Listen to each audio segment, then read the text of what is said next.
Now, one of the common things that we typically are asked for is how can I use these tools on other parts that I'm going to be programming? How can I utilize the same tools? Like how do I save my tools to a library, and how could I use these tool libraries on other projects? So I'm going to talk about that here in just a moment. So now once you have these tools defined in here, if you go over to the Tools tab, you'll see that there's options for loading a tool library, which I'm going to talk about in just a moment. And we also have the option to save tool library. Now, since I have these tools already defined in here, I'm going to click on Save Tool Library. So this would allow us to save the tools that we defined to a library, so the same tools can be used on other parts, other projects that you're working on.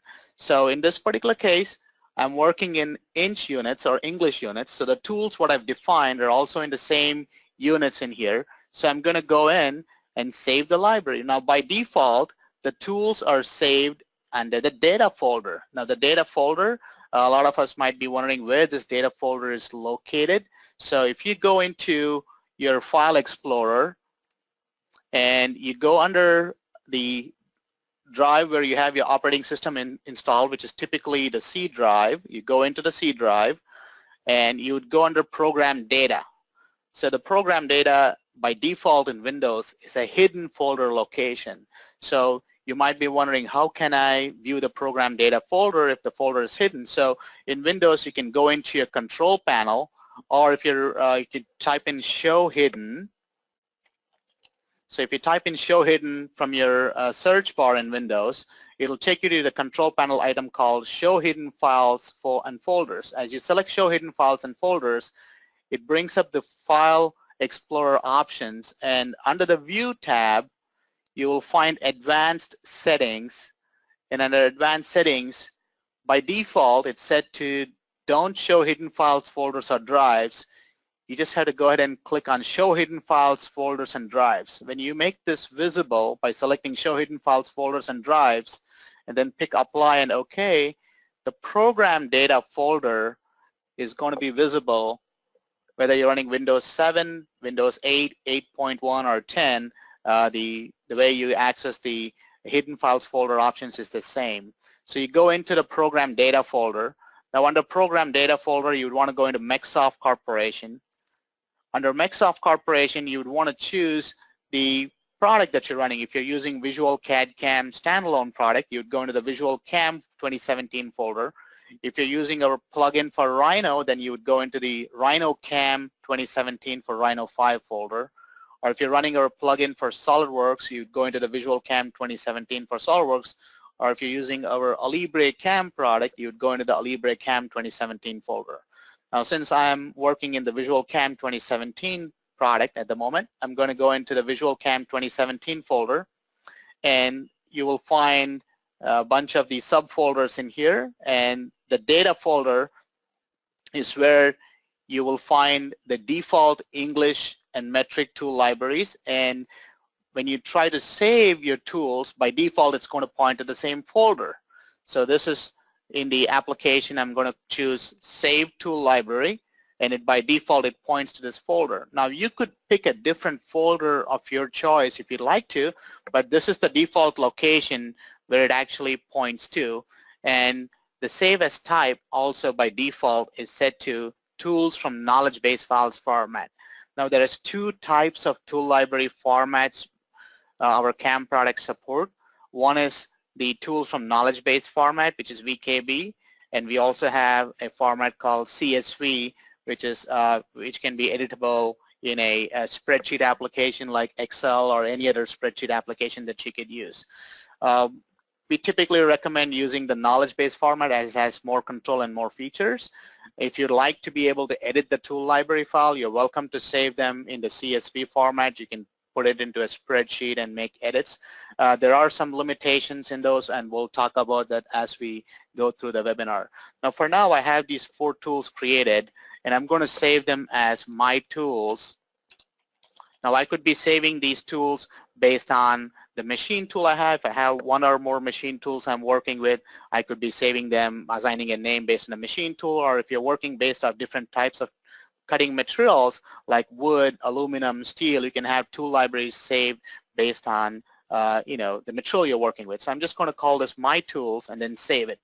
You will now notice that it confirms with a message saying 4 tools have been successfully saved into your library. So we defined some tools in here and we saved them to a library. Now on the same Tools tab, you have the option to list all the tools that you created. So if you go to List Tools, you will find that each of the tools that you created in here are listed, and any comments that you specified can also be found here. So you will notice that we have 2 tools of type flat mills and 2 tools of type ball mill, and the common properties of each of these tools are listed right in here. And you can also select Print to print the tool list directly from here, and you can send it to your printer. Now, you might be wondering, does our CAM product have a tool library that's included by default? Yes, we do have tool libraries that are included by default, and we'll show you how to locate them. So if you go into the Load Tool Library option, which is right next to the Create Edit Tools on the Tools tab, this takes you into the Data folder by default. And if you look under the tools of type, if you change it from tool library files to all files in here, you will notice that it automatically shows the 2 default tool libraries that are included with the installation of the product. So we have one for English tools and one for metric tools. So if you're working in inch units, your units can be identified in the status bar. If you're running Visual CAD/CAM or Rhino, the same thing also works in SolidWorks. You can go to your document properties to check the units, or you can go into a Libre design to check the document properties as well. So you can select the tool library here, default English tools and metric tools, and pick open.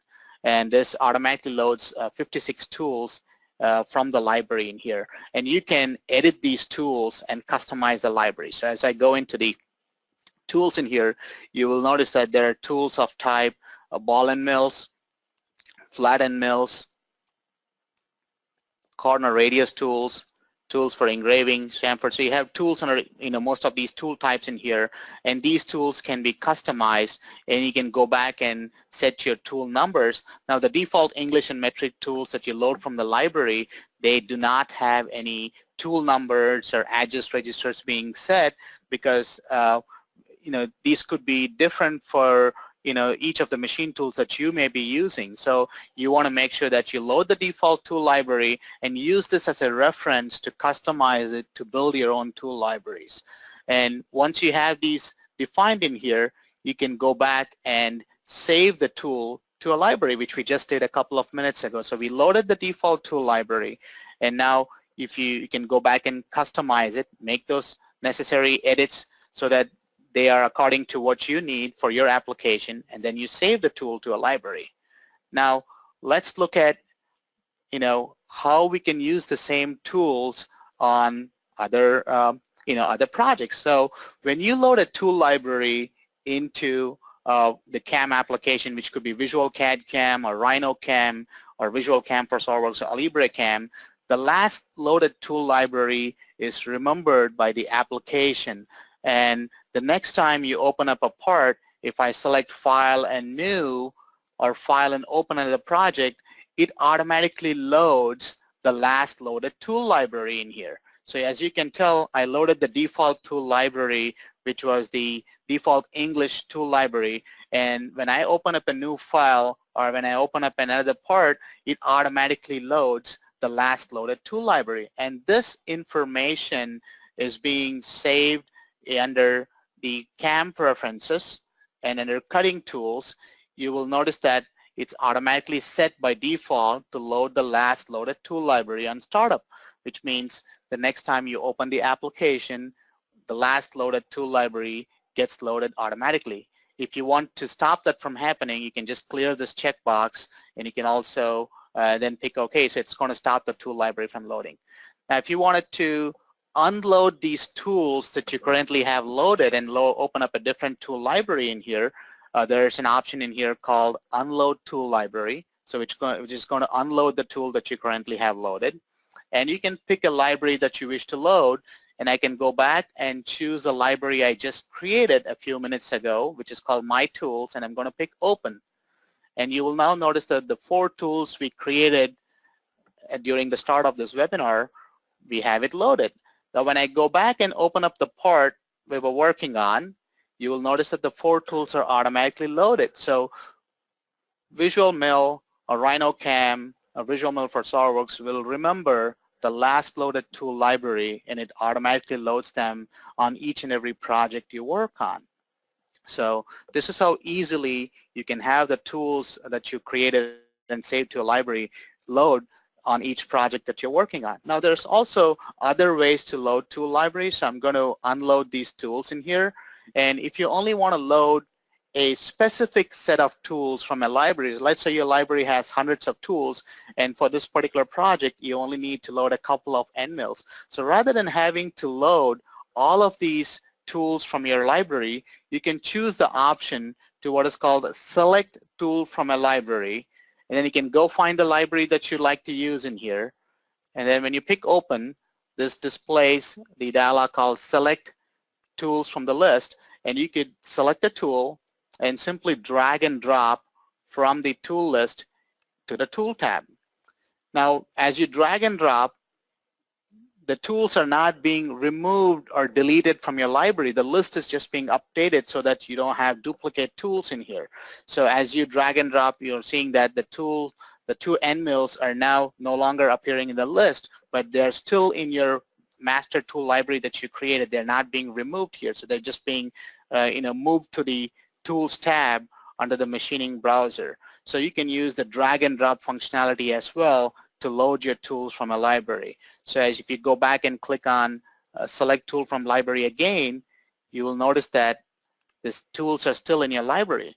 If you go back and drag and drop the tools again on it, you'll be prompted with this dialog saying that the tool of the same name is already available in the Tool tab, and would you like to replace it? So if you had made changes or if you had made updates to your tool library, let's say you may have modified your flute length, or you may have updated your feeds and speeds or some of the properties, and you wanted to load the updated settings, you can go back and do a drag and drop or reload the library, and you'll be prompted, would you like to replace the existing tools with the ones in the library? So as you pick yes, it automatically updates them from the library.